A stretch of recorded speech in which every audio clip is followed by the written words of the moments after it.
उन्होंने पढ़ा नहीं है।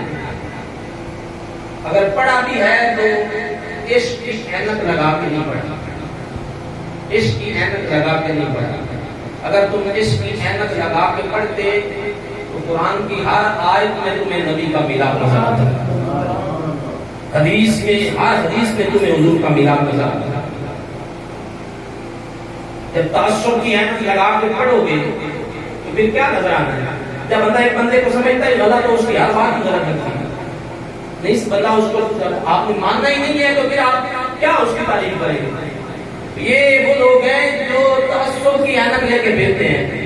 उनके जिम्मे मैंने कहीं पढ़ा था तालिब इल्म दौर में कि कहीं मुनाजरा हो रहा था, बात याद आ गई ज़िंदगी। एक तरफ वाले सुन्नत के खतीब से बड़े भी मायनाज से मुझे नाम नहीं ज़हन, एक तरफ भाभी था कोई। तो एक हफ्ता टाइम दिया गया, एक हफ्ता आप भी तैयारी करके, एक हफ्ता पूरी तैयारी करके हुजूर के आशरे में। हफ्ते के बाद स्टेज पे आए जो वाले सुन्नत के जो थे मुनाजिर, उन्होंने कहा जनाब जीत मेरी भी सुन लें और हार इनकी भी सुन लें, मुकद्दर मेरा भी देख लें और नसीब इनका भी देख लें। मैं पूरा हफ्ता अपने नबी की शान तलाश करता रहा हूँ और ये पूरा हफ्ता नबी के लिए नक्श तलाश करता रहा।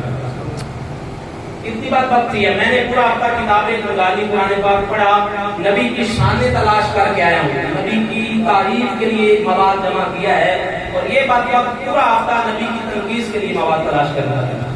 अब मुकद्दर किसका बुलंद है? जो नबी के लिए तनकीस तलाश करता है, जो नबी की तारीफ करता है। हमारा मुकद्दर बुलंद है। हम हुजूर के मिलाद वाले हैं, आका अलैहिस्सलाम के जिक्र हम करते हैं, करवाते हैं, खुश होते हैं, चेहरे निखर जाते हैं।